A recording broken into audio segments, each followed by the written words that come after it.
Olá! O Real Digital será lançado como a primeira moeda virtual oficial do Brasil e se tornará uma espécie de extensão das cédulas físicas do dinheiro. Ela terá como grande objetivo ser uma alternativa ao formato tradicional para operações eletrônicas, mas sem substituir o real em papel moeda, como a gente conhece. A nova moeda digital brasileira promete inúmeras possibilidades e já desperta muita curiosidade e dúvidas. Eu sou Mona Dorf, diretora adjunta de mídias sociais da Febraban, e para saber um pouco mais de como será o funcionamento dessa nova modalidade tecnológica no Brasil, nós reunimos aqui no estúdio, nessa conversa, o Leandro Vilém, diretor de inovação, produtos e serviços da Febraban, Tâmila Talarico, sócia líder de blockchain e cripto da Ernst Young, e André Portillo, head de ativo digital do BTG Pactual. Sejam todos muito bem-vindos. Muito obrigada pela presença. Que bom ter vocês aqui. Sei que o tempo é curto, então vamos lá. Começando pelo Leandro. Leandro, eu gostaria que você nos explicasse um pouco, começasse a falar um pouco dessa tecnologia, né, muito robusta, do que se trata, né? Tem como explicar o que é o Real Digital de uma forma simples, né, para que todos entendam? E depois eu quero que a Tâmila e o André complementem. Bom, obrigado, Mona. É um prazer estar aqui com vocês. Bom, primeiro de tudo, o Real Digital não é uma jabuticaba brasileira. Esse aqui é um produto, uma infraestrutura que está sendo discutido em vários bancos centrais ao redor do mundo. Na última vez que eu contei, tinham mais ou menos 30 países que estavam em diferentes estágios, alguns ainda num momento ainda de planejamento, começando alguns estudos, tinha alguns, como o Brasil, já fazendo alguns pilotos, alguns trabalhos já na prática de desenvolvimento, e tem alguns países que já têm praticamente a implementação garantida agora para esse ano de 23. Então, primeiro de tudo, é um movimento que acontece globalmente, em função de novas tecnologias que surgiram e de possibilidades que surgiram. Agora, é tudo muito novo, ainda estamos aprendendo e aprendendo também com esses países algumas dessas possibilidades. E como uma infraestrutura, nós estamos falando aqui de possibilidades que se abrem. Como já temos falado, por exemplo, na questão do Open Finance, quando você monta uma infraestrutura e a partir daí você pode construir vários casos de uso em cima disso, o Real Digital é muito similar. Na verdade, como é que ele funcionaria na prática, né? Então, vamos imaginar, rapidamente, no caso do que nós estamos desenvolvendo aqui no Brasil, vamos imaginar que você tenha lá um depósito bancário no seu banco. Você tem lá R$ 1.000 depositado na sua conta corrente, né? Você vai poder solicitar ao seu banco que gere um token, ou pode ser um QR Code, pode ser um código de barra, pode ser um código qualquer no aparelho do seu celular, e esse código será reconhecido por qualquer outro banco numa transação financeira, mostrando, e esse código ele representa aqueles R$ 1.000 que estão no teu banco. Aí a pergunta que você pode fazer é dizer o seguinte: mas os R$ 1.000, o que aconteceram? Nada. Eles continuam depositados dentro do banco, ele não mudou absolutamente nada, o depósito à vista continuou sendo depósito à vista, ele continua seguindo todas as regras determinadas pelo Banco Central. Então isso é o que a gente chama aqui da primeira fase de tokenização do depósito bancário. Então a possibilidade de você ter no seu celular aqui um código e que esse código ele pode ser reconhecido por qualquer outra instituição financeira já começa a abrir algumas possibilidades que a gente vai estar explorando ao longo do tempo. Então, por enquanto, eu vou parar por aqui, porque já dei muita informação, eu vou deixar aqui para o André e para a Tâmila para entrar um pouquinho mais do que acontece nas fases seguintes, o que está por trás disso. Eu acho que eu posso falar um pouquinho. O Leandro falou, né? A gente tem o Real Digital não tanto como um produto, muito mais como uma nova infraestrutura para o mercado financeiro. Então, muita gente tenta comparar com o Pix, mas é difícil essa comparação, porque imagina que o Leandro deu o exemplo do depósito tokenizado, né? Que a gente está chamando de real tokenizado. E aí a gente também tem o próprio Real Digital que não chega na mão da população, né? Ele está muito mais voltado para o atacado e para operações interbancárias. Então, ele só roda entre o Banco Central e as instituições autorizadas. E aí, a partir daí, cada banco ou instituição autorizada pode tokenizar os seus depósitos, que serão esses reais tokenizados, e estarão sob custódia daquela instituição, e é por meio dela que a população vai ter acesso a esse novo real que a gente está falando. E assim, qual é o propósito, basicamente, né, do Banco Central com isso? É dar acesso a novos modelos, novos produtos e serviços financeiros mais conectados com o que a gente tem chamado dessa economia tokenizada, Web3. Então, a gente pega emprestado algumas tecnologias como blockchain, smart contracts, a gente começa a pensar a viabilidade da programabilidade do dinheiro, né? E o que isso gera em termos de eficiência, de novas possibilidades e novos produtos. Então, como o Leandro disse, né, o Banco Central está criando essa nova infraestrutura, né, e aí os participantes do mercado vão, em cima dessa nova infraestrutura, criarem aplicações e casos de uso, pensando nesse novo dinheiro programável e criando o que eles têm chamado desse sistema de pagamentos inteligentes, né? Então, a gente não está falando aqui, como a gente vê em outros países, né, que a CBDC, ou a moeda digital de certos países, vai funcionar mais para pagamentos instantâneos no varejo. Não é necessariamente esse o nosso caso. A gente está olhando realmente para novos modelos de negócio. Como é que a gente se integra a essa nova economia, trazendo novas possibilidades que antes não eram possíveis, porque a gente não tinha a possibilidade de pensar um dinheiro programável. Então é mais ou menos esse o caminho. Acho que a André pode complementar mais um pouquinho. Sobrou muito pouco para eu complementar agora aqui, mas é só frisar que assim, essa nova infraestrutura que vem junto com o Real Digital, ela é uma continuidade da agenda do Banco Central, que começou com o Pix, depois teve todo o de Open Finance, e eles são muito vocais a respeito disso, e agora essa nova infraestrutura, pegando aí dessa tecnologia nova de DLT e de blockchain, que permite essa programabilidade das transferências. Acho que essa é a grande diferença, assim, é a programabilidade e essa coisa da tokenização, que a gente vai explorar um pouquinho depois aqui ainda, né? Mas é uma continuação da agenda que está sendo feita para a infraestrutura de modernização da indústria financeira brasileira. A gente tem uma indústria muito sofiscada já, o nosso sistema de pagamentos, principalmente depois do advento do Pix, é muito eficiente, né? É barata para o cidadão usar. E agora, o próximo passo vai ser esse: você ter uma infraestrutura que permita não só você ganhar essa coisa da programabilidade, mas a possibilidade de, uma vez que você tem essa infraestrutura à disposição, o mercado começar a criar novos produtos, novos serviços de forma mais eficiente e que entregue mais valor, no final das contas, para a população, quem está usando, né? Senão não faz o menor sentido. E o Brasil está muito bem posicionado na visão futura do que ele enxerga para o futuro dessa coisa da indústria financeira, tá? Onde você vai ter uma indústria muito mais acessível, muito mais eficiente, muito mais democrática, entendeu? Então, assim, e acho que os passos estão indo na direção correta. Agora, tudo isso pode ser resumido, assim, numa palavra muito simples para o internauta que está nos assistindo, em digitalização, né? Tudo isso é decorrência, se não existisse a internet, a digitalização, tudo seria impossível, né? Mas vocês tocaram num ponto importante, assim, o Pix é para todos, né? Qualquer pessoa, eu estou devendo um dinheiro, eu preciso pagar a Tâmila, ou um débito com você, eu vou lá e faço. Já com o Real Digital não vai ser assim, o Real Digital é só para pessoas jurídicas, né?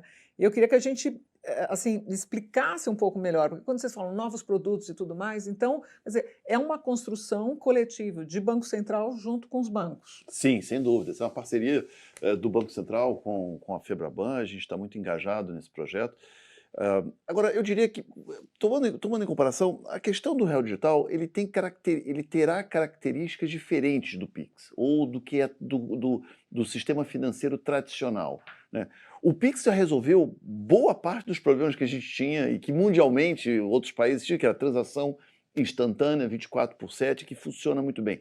Esse problema já está endereçado. Agora, o Real Digital tem outras características, né? Como a Tâmila falou, tem a questão da programabilidade, você tem a questão... Então vamos imaginar o seguinte, o que é o pagamento mediante a entrega de um produto. Mas vamos imaginar numa economia totalmente em blockchain ou totalmente em real digital, que você tivesse, num final de semana, você estivesse comprando um carro, né? Essa é uma grande dor para todo mundo. Eu estou falando aqui de aspectos teóricos, não que esse caso vá ser priorizado, mas é uma possibilidade.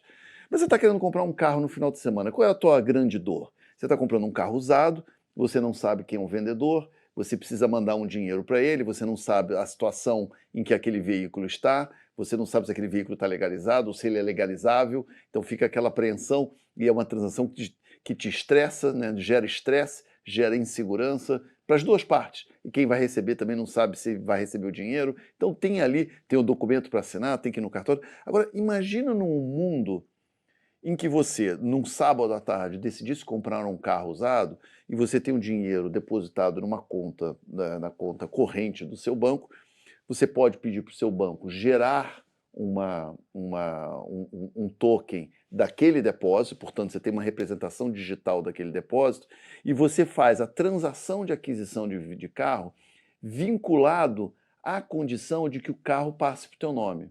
Então é uma infraestrutura, que é o que a gente chama aqui de smart contract, ou contratos inteligentes, né? Que seria uma infraestrutura em que você tem uma garantia de que aquela transação só vai se concretizar quando você receber uma contrapartida do teu contrato, do teu produto, do teu serviço. Não seria um mundo muito mais confortável e menos estressante, podendo fazer isso 24 horas por dia, 7 dias por semana, e com todas essas etapas registradas, sob ponto de vista legal, sob ponto de vista até de transacional, trazendo mais segurança para todas as partes. Então, esse é apenas um dos casos. Você tem dezenas de outras situações, como remessa de dinheiro para um parente no exterior, pagamento de uma compra que você fez de uma importação, né, o produto chega no porto e você poder fazer o pagamento do porto mediante a liberação da importação lá na aduana. Então, as possibilidades são imensas, né, nesse aspecto. Você começa a misturar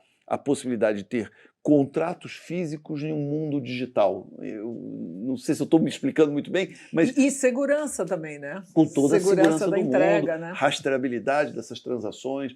Então, o que a gente está construindo aqui uma infraestrutura que vai abrir possibilidades para todos esses casos de uso. E um Imagina da compra de um apartamento, que são valores maiores ainda, né? Exatamente essa situação que você citou, eu estou vivendo agora, né? Aí você fala, poxa, mas eu vou pagar, será que ele vai entregar a chave? Não vai? Faço contrato. Aí você tem que fazer aquele sinal, não sei o quê, aí tem que liquidação, tem que pagar a liquidação. Aí no final do dia acaba tudo lá, você tendo que fazer frente a frente com o vendedor, todo mundo assinando com o advogado. Então, isso resolve muito essa insegurança para o consumidor. E dá muito ganho de eficiência e destrava muito valor nessa cadeia. O exemplo do carro, um exemplo assim, acho que é simples, dá para todo mundo ter, porque todo mundo já passou por essa dor em algum momento. Todo mundo passou por isso. Na vida não sabe se tem multa, se não tem multa, né? Aí o de apartamento também é o outro. Então, assim, através de um contrato inteligente, você consegue programar isso tudo e se esses requerimentos aqui acontecerem,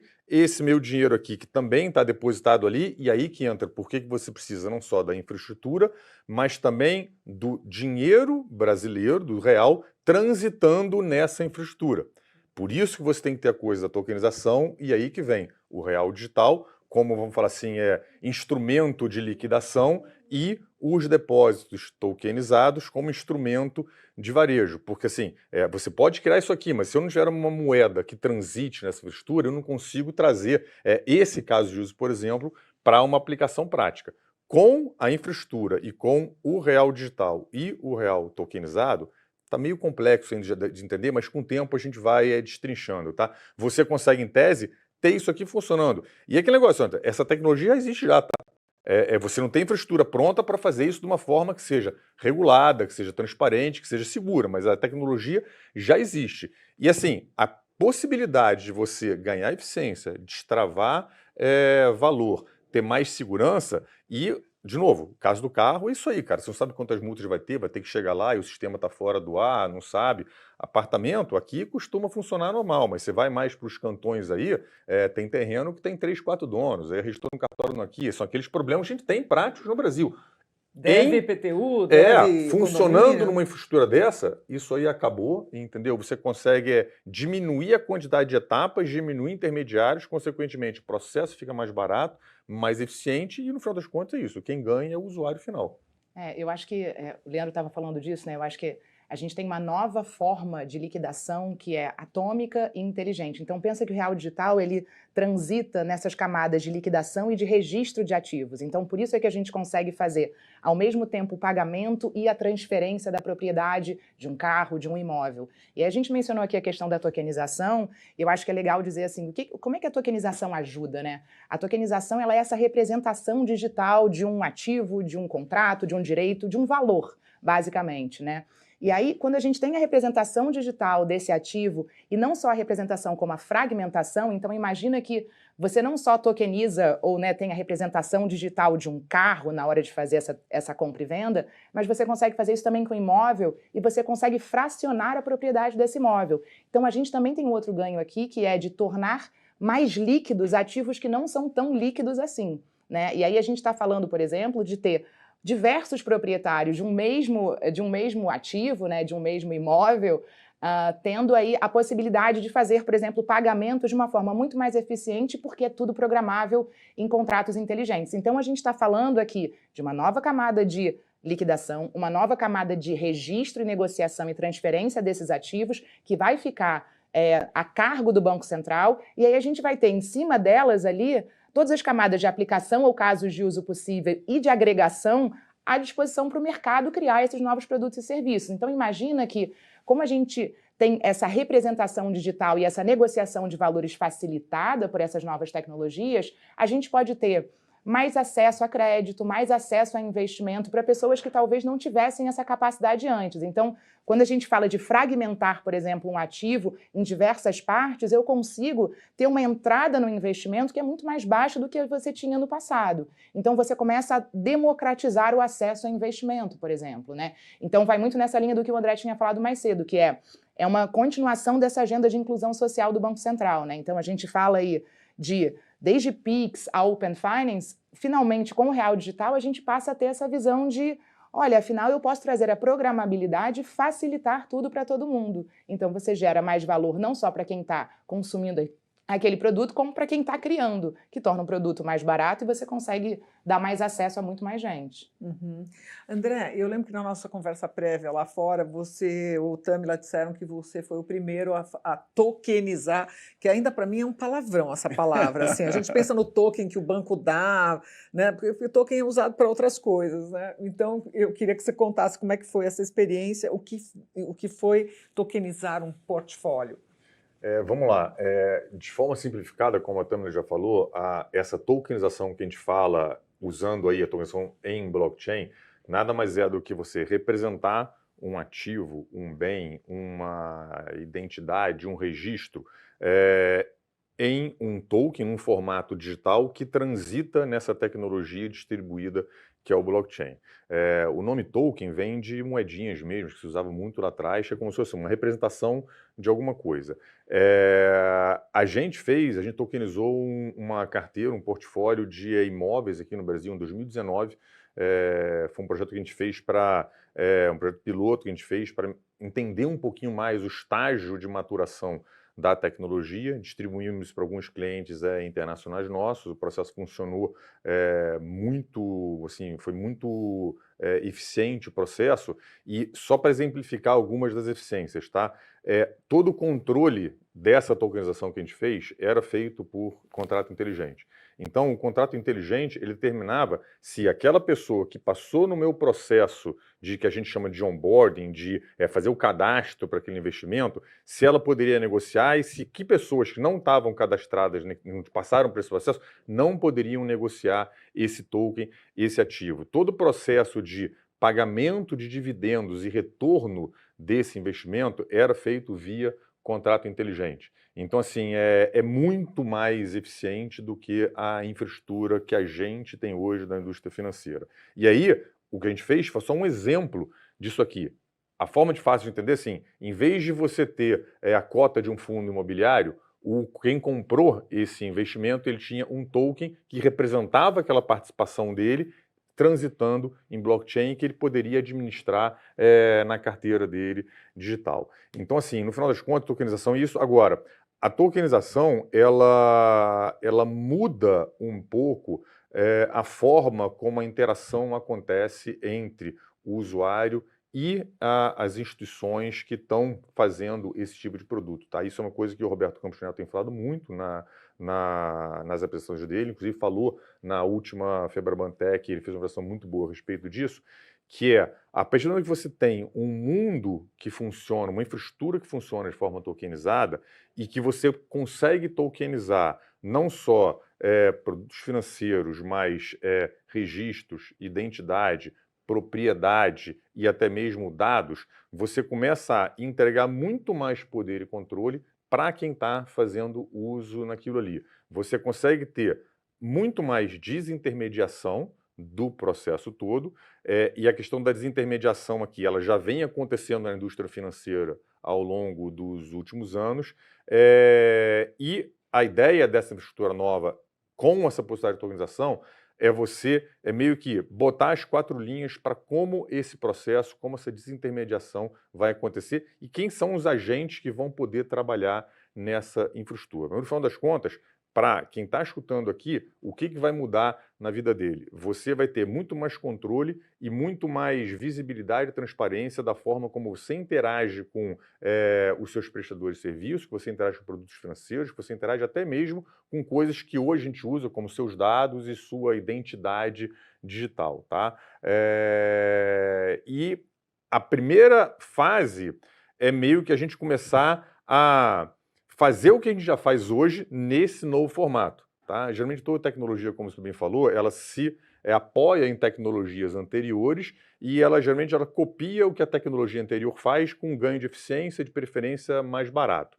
Depois dessa primeira fase, que a gente passa a fazer o que a gente já fazia de forma mais eficiente, mais barata, aí é que a gente começa a ver a inovação, que são os novos produtos que o mercado interagindo com essa tecnologia vai criar.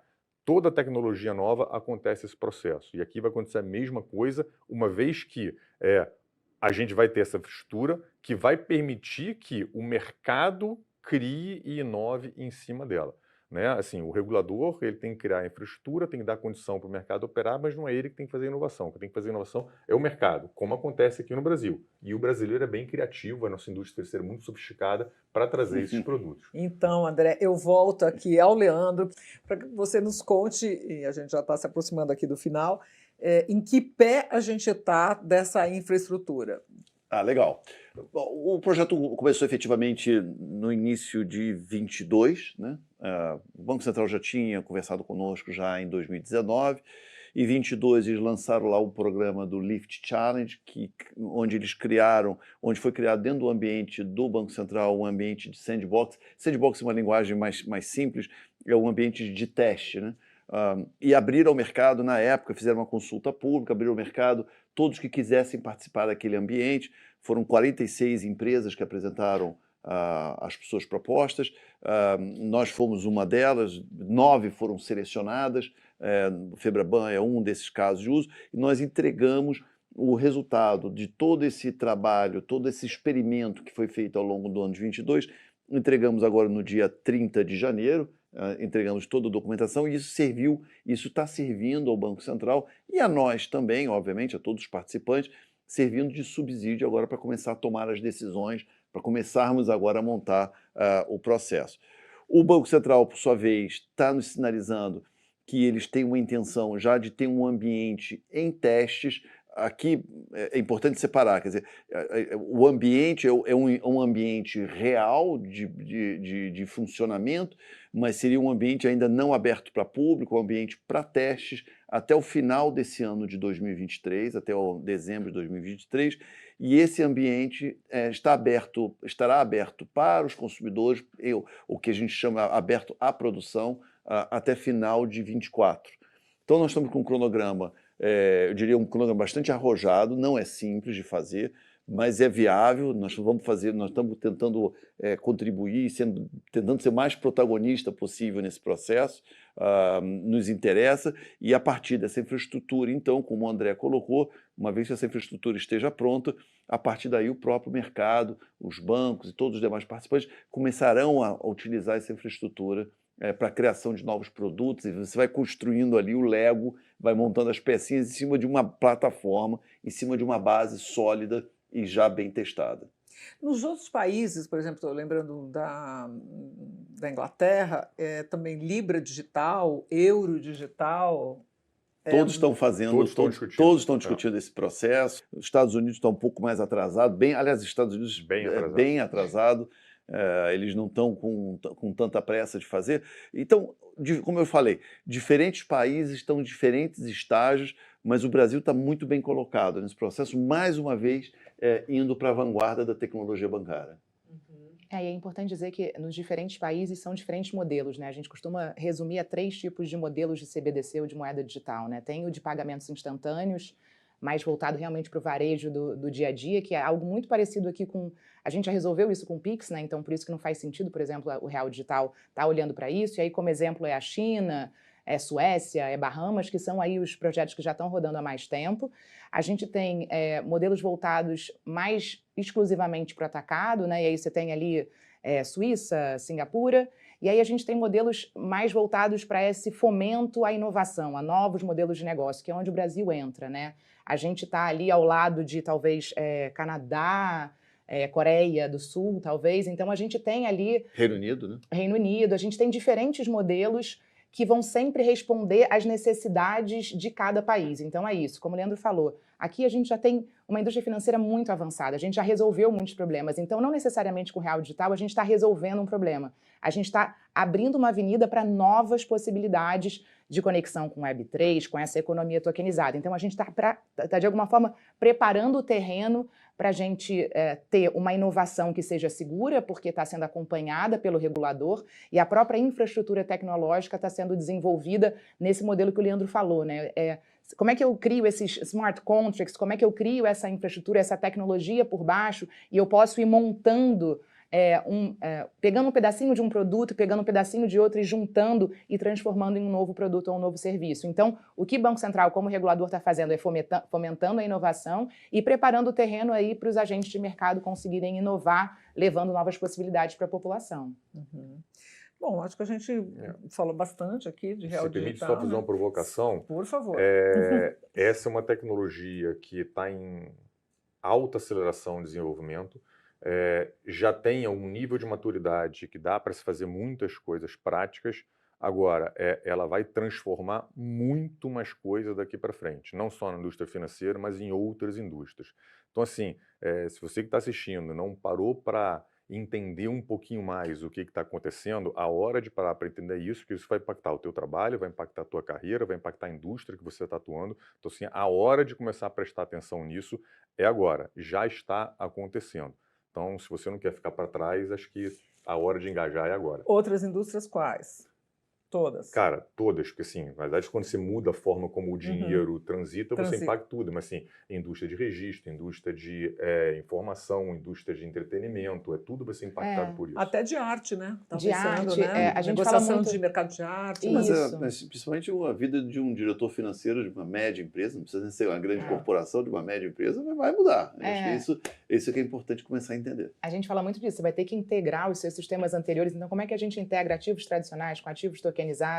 Mas a gente pensa que essa tecnologia por trás, ela traz essa transparência, esse aumento de eficiência, e ela fala muito de rastreabilidade. Então, cadeia logística, a gente fala disso, mineração, toda vez que você precisa acompanhar um ativo que vem do início ao fim, então se você pensa, por exemplo, um alimento, uma indústria de alimentos, por exemplo, um alimento que é orgânico, de onde ele vem, qual é a origem daquilo, o mercado, a indústria de luxo, por exemplo, pedras preciosas, então...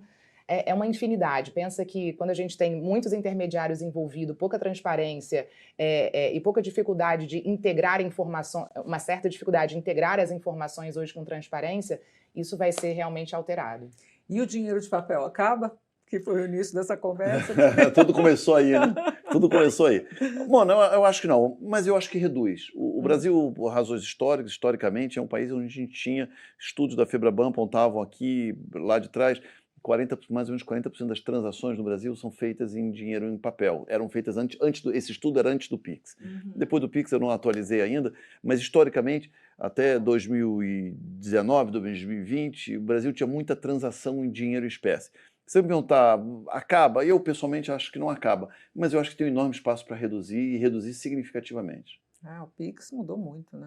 E o dinheiro de papel é um transtorno para todos, né? Um transtorno para o lojista que recebe, ele tem que guardar aquele dinheiro, depois ele tem que depositar, se for um montante alto tem carro forte, é um custo que você traz para o sistema, que no final do dia é passado para o preço daquele lojista, o consumidor paga, né? Então é um transtorno para todo mundo. Se a gente puder fazer tudo eletrônico é melhor, né?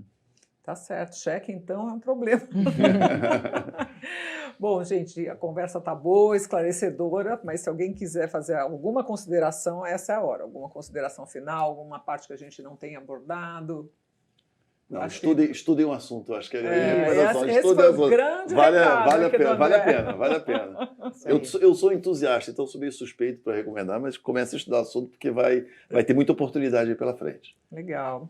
Bom, então agradeço novamente a presença Prazer. de vocês, né? Tâmila Talarico, sócia líder de blockchain e cripto da Ernst Young, assim como o André Portilho, head de ativo digital do BTG Pactual, ao Leandro Vilen, nosso diretor de inovação, produtos e serviços da Febraban. E agradeço também a você que nos acompanha sempre, acompanha a nossa programação pelos canais digitais. Até a próxima.